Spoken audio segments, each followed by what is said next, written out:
The Panama Canal, a marvel of modern engineering, is a gateway for ships traveling between the Atlantic and Pacific. But beneath its smooth waters lies a history soaked in tragedy. At its narrowest, the Central American isthmus spans just a few dozen miles of jungle, mountains, and swamp, a mere sliver of land connecting two continents. And these days, 32 ships a day glide through the canal, bypassing the treacherous Cape Horn. But building the Panama Canal wasn't just about breaking land. It was about breaking men. And today, we're going to show you how building a canal across the Isthmus of Panama became one of the most deadly engineering projects in human history. The strip of land the canal is built on is 30 miles across at its thinnest point. The canal itself is 50 miles from deep water in the Atlantic to deep water in the Pacific.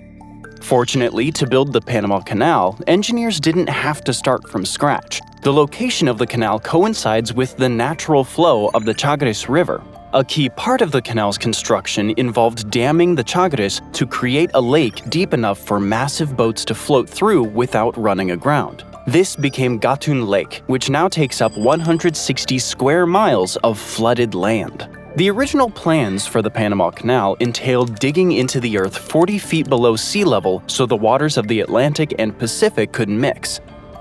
But as we'll see, that won't happen. Carving out the equivalent of a mountain was no easy task. Beyond that, engineers had to contend with the height difference between the Atlantic and Pacific Oceans.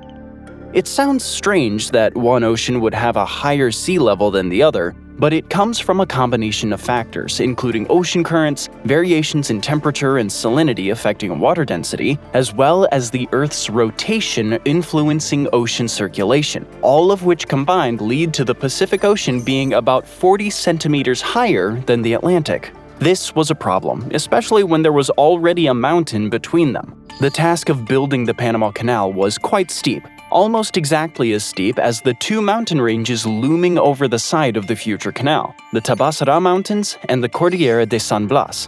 Nearby, the Cerro Jefe mountain top towers over 3,300 feet above sea level. The canal was set to run from Limon Bay on the Caribbean Sea to Miraflores Lake by way of an artificial lake that was yet to be created. Over the course of 12 locks, any ship passing through the canal will be raised and lowered 85 feet above sea level to cross. Using the locking system, the canal's designers were able to circumvent the challenge of flattening the Continental Divide. The Continental Divide is the mountain range that determines if rainfall will drain towards the Atlantic or Pacific Oceans. So what does this mean? Building the Panama Canal meant flattening a section of a mountain range. More than just layers of rock and large boulders, the area was also a densely packed jungle, swarming with pests and large animals, huge trees, and thick brush. Beneath this stretch of land that would be carved up to create the canal, a bedrock of slate and shale stood between engineers and the route they imagined. The proposed site would follow the path of the Chagres River, but also a Spanish trade route called El Camino Real de Panama that connected Panama City on the Pacific coast with its trading partner, Portobello, on the Caribbean Sea. The Camino Real was the only road for people to move valuable goods such as gold and silver from coast to coast through Panama. In 1850, construction began on the Panama Railroad, a 47.5-mile route that cost a total of $8 million. An estimated 6,000 died building it. While this is a huge number of casualties for such a short stretch of rail, it's only a fraction of the number who would die to build a canal in the years to come. Building the canal along this route was a nod to Vasco Núñez de Balboa, the Spanish conquistador who established Spain's first South American settlement. He was the first European to set his eyes on the Pacific Ocean. When Balboa wrote back to the Holy Roman Emperor Charles V with news of his discovery of an ocean, he was rewarded by becoming the governor of Panama. Balboa's expeditions and adventures to this region identified the most promising location for a direct passage towards Asia and Australia from Africa and Europe. But as a precursor to the devastation that would result from constructing the Panama Canal, the introduction of Spanish settlements decimated local populations. Additionally, Balboa brought enslaved African people to transport cargo along El Camino Real, establishing a new political, social, and cultural hierarchy that destroyed Panamanian beliefs as well as their native population. While the demographics of Panama changed drastically in the 19th century, its weather was quite consistent. Average temperatures in Panama linger around 80 degrees Fahrenheit, and it averages about 105 inches of rainfall a year. It's wet, humid, and nearly impossible to cool off in. Flooding was a regular occurrence, especially in the wet season. The tropical weather was quite the adjustment for workers coming from Europe and the United States. Even for workers coming to construct the canal from Caribbean nations, the mountain jungles of Panama were a different beast. But with the Panama Canal, the main cause of death would come at the hands, or really the mouths, of tiny insects.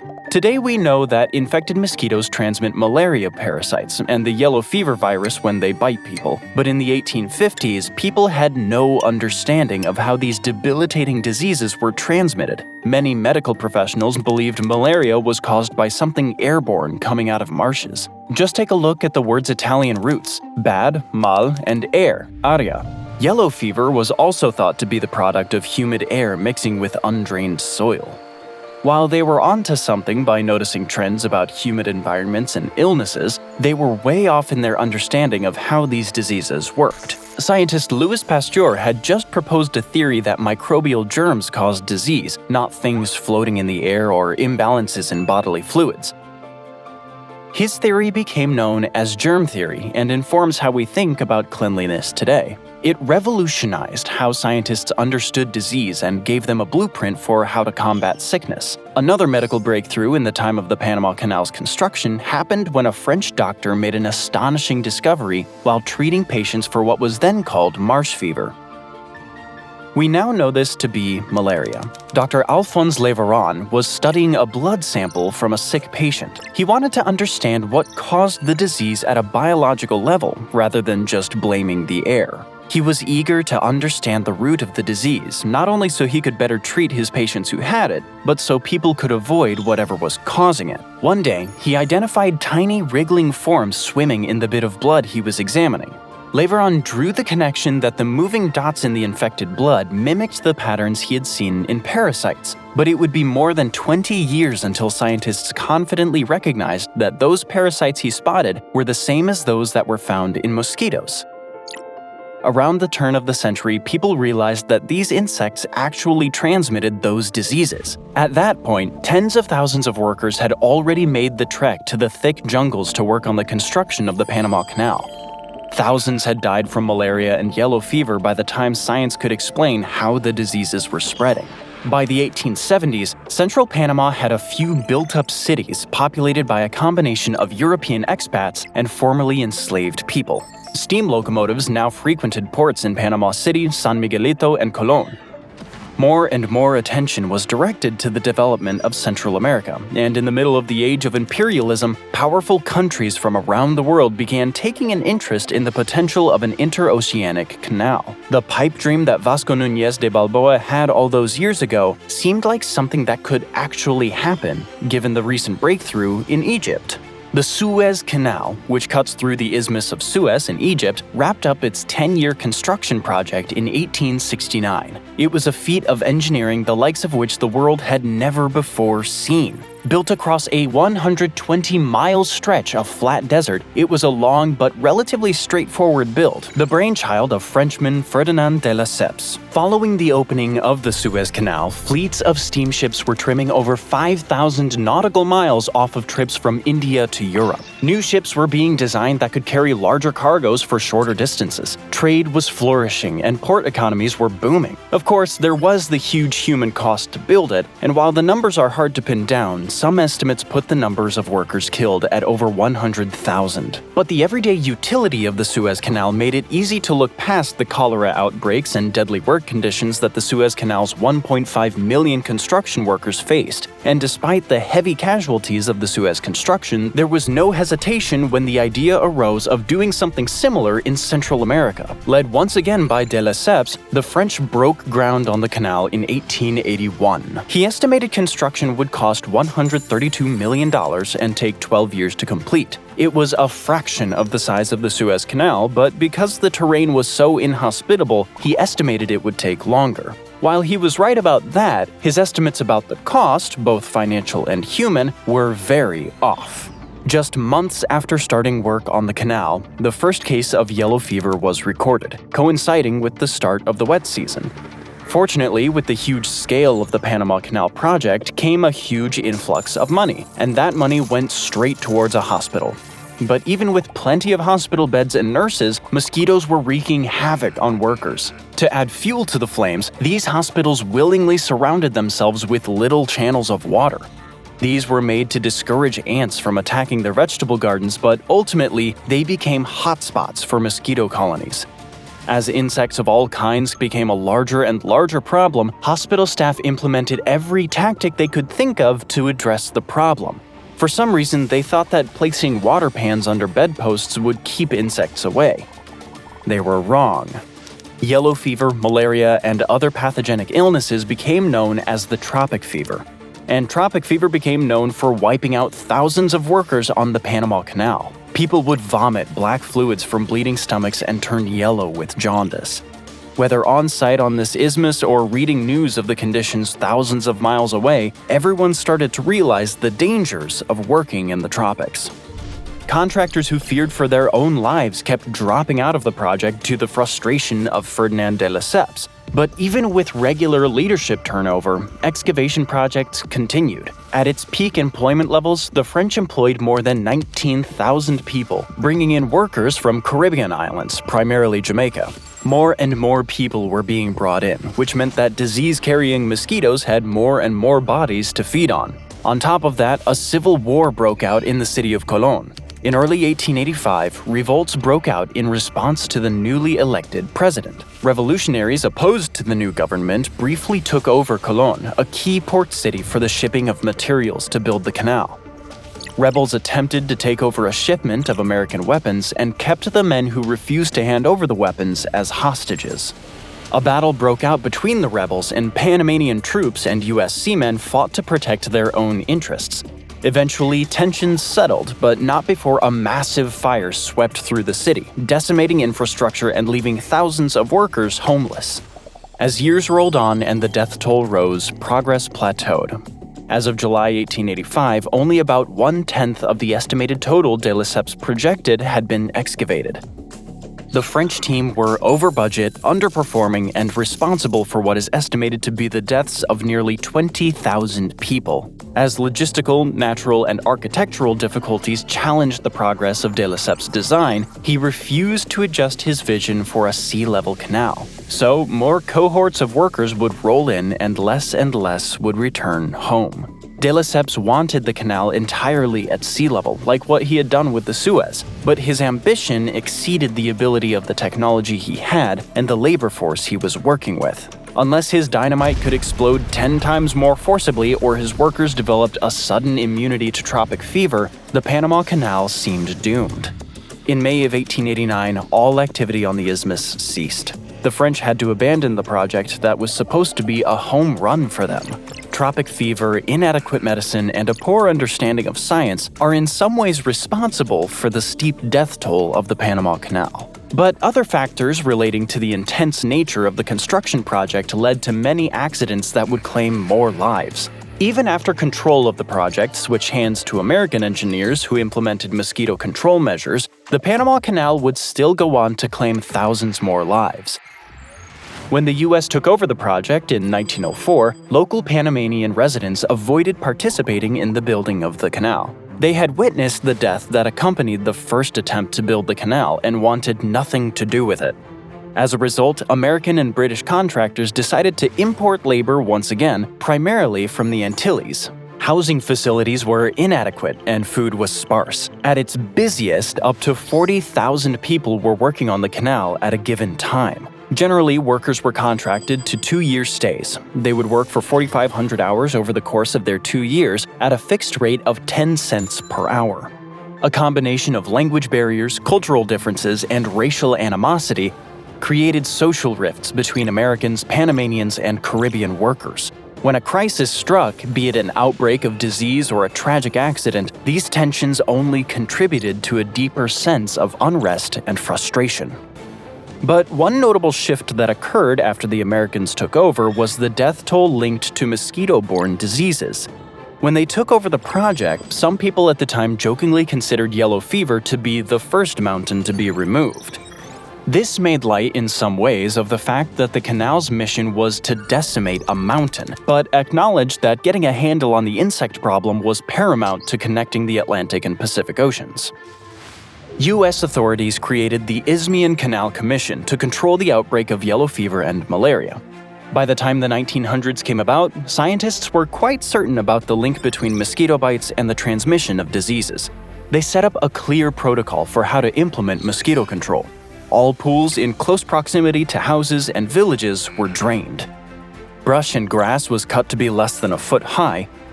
Buildings added insect screens to their windows and drains to stop mosquitoes from getting in. Quality of life improved as health standards soared. But while deaths by disease went down, the nature of the project itself grew increasingly difficult.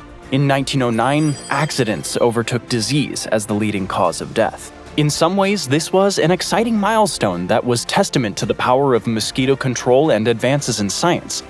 At the same time, it highlighted just how deadly it was to be a part of building the Panama Canal. In the course of moving hundreds of thousands of pounds of dirt, landslides and mudslides were frequent. Workers chipping away at the side of a mountain could be buried alive in a moment when a cascade of rocks tumbled down.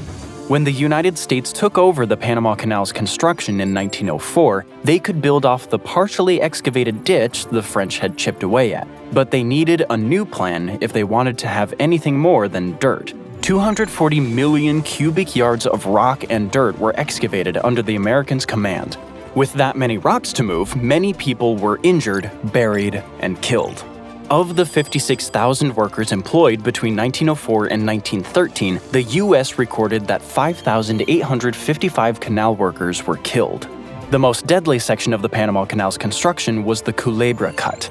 Spanning the Continental Divide, the Culebra Cut was the tallest landmass workers had to cut through. It was such a monumental task that those working on the project referred to it as Hell's Gorge. The section of mountainous land workers would need to excavate was almost 9 miles long. At its highest point, the mountain that workers needed to cut through was 335.5 feet above sea level. This wasn't going to be easy. Crews blasted the mountain with explosives. They used steam shovels to load loosened dirt into railroad cars, which would then carry it away. New machines like dirt spreaders, unloaders, and railroad track shifters helped the crew manage huge loads and find spaces to redeposit dirt from the canal's excavation. These machines could do the work of hundreds of men in just a few hours, but efficiency didn't necessarily mean things were safer. Using this heavy equipment high up on the canal's wall left workers in compromised positions. Unstable ground would regularly give way and people would be crushed or fall to their deaths. When heavy rains brought sudden floodwaters or mudslides, works on the floor of the canal could be buried. Some died of electrocution, others drowned. Once, an excavating machine accidentally set off some explosives and 23 men died as a result. Every construction accident that you can imagine happened while trying to create the Culebra Cut. Work in the canal was loud and hot. Workers were exhausted and eager to finish the project. As one of the mosquito control measures, workers were encouraged to drink quinine as an anti-malaria measure. But quinine treatment tended to cause high-tone hearing loss, and for workers navigating crowded construction sites with loud machinery echoing through the tunnel-like walls of the canal, it was easy to miss a message about where to stand and when to duck.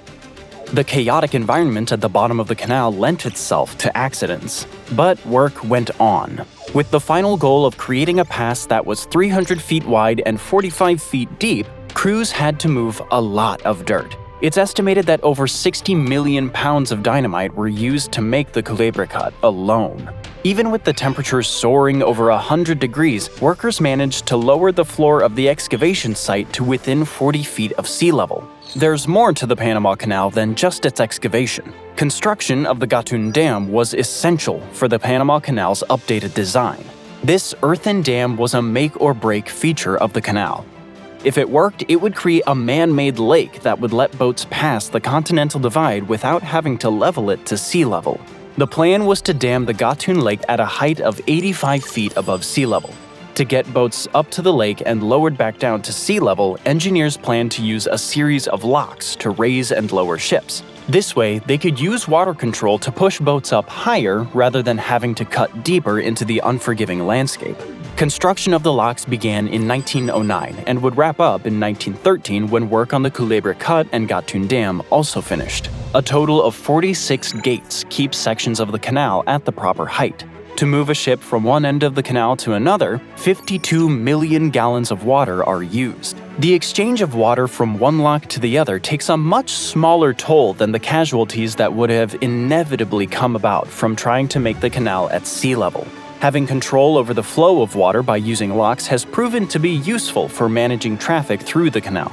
It also lessened the possibility that flooding in the wet season or a dry spell might leave the canal drained or impassable with rapids.